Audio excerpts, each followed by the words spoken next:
Hello, we're Team Black Panther, and we're presenting on C++ proposal 3407, adding decimal floating point support in C++. I'm Michael Aaron. I'm Trevor Chambers. I'm Ethan Kreloff. A joint commission between ISO, IEC, or International Organization for Standardization, and International Electrotechnical Commission is how C++ proposals are added. SC22 is the Programming Languages Subcommittee, WG21 is the working group for C++, N3407 is the actual proposal that we're discussing. N3407 was added by author Dmitry Kol in September 2012. It was in response to past proposals to C++ 2011, which wasn't added for time constraints, and original proposals to DFP in 2005, which was rejected for other reasons. Numbers not ending with 5 in the last decimal place cannot be represented accurately in binary floating point. Repeated operations with numbers like this lead to subtle rounding errors and thus can cause program errors. So who cares about these floating point errors? Places like financial institutions where precision is very important for taxes, interest, and income, where you have trillions of floating point operations across the world daily. Also, for example, the Canadian stock market was undervalued in 2004 due to these kind of errors. Places like the military also really care about these floating point errors because, as you can imagine, targets are very important, and small errors can have very adverse effects, as has been empirically proven throughout history. For example, in the first Gulf War, an internal clock calculation on a Patriot missile forced a floating point number into a 24-bit register, which caused a floating point calculation error. It caused the missile to overshoot by 0.5 kilometers, led to 38 soldier deaths and more than 100 casualties. Here's a quote from an expert on the GOA report about the incident that explains exactly what happened. Feel free to read it. I don't have time to read it in the 15 seconds that the slide is going to take.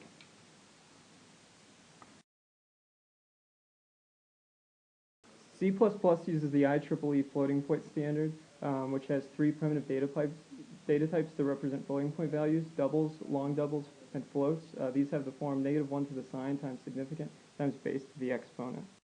Overwhelmingly, base 2 is used. To precisely represent a value, it must be of the form -1 to the sign times b times 2 to the exponent. This only represents a subset of the reals, and it only approximates values that are not in this exact form.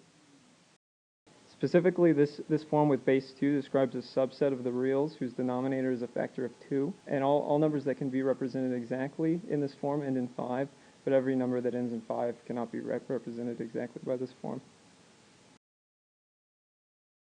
The above values cannot be represented precisely, as their denominators aren't a power of 2, whereas the bottom value, 5/8, can be represented precisely, as 2 to the third is 8.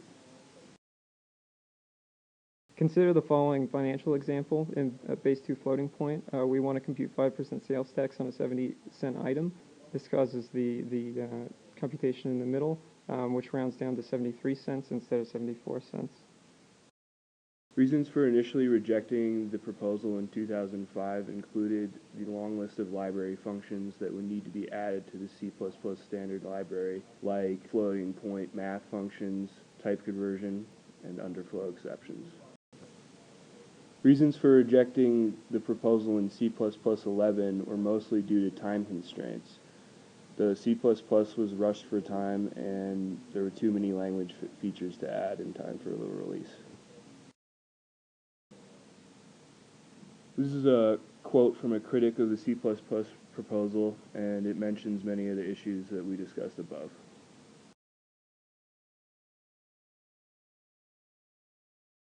Reasons to reject the C++ proposal for decimal floating point today still include the long list of library features that need to be implemented, and also there needs to be a choice on what kind of standards to base decimal floating point on. Other reasons to reject the C++ proposal today is that the implementation is non-trivial. Programmers would have to learn new underlying concepts for decimal floating point. Also, not a lot of programmers would require the decimal floating point precision. So as Ethan just mentioned, it's not needed by many, but it's very important to those who do need it. So while there are a couple of reasons to reject DFP, we've been learning to count in base 10 since pre-K, and it's time the C++ standard library caught up. And here's a bibliography. You can see all of the links in our GitHub if you also desire to go check out our sources.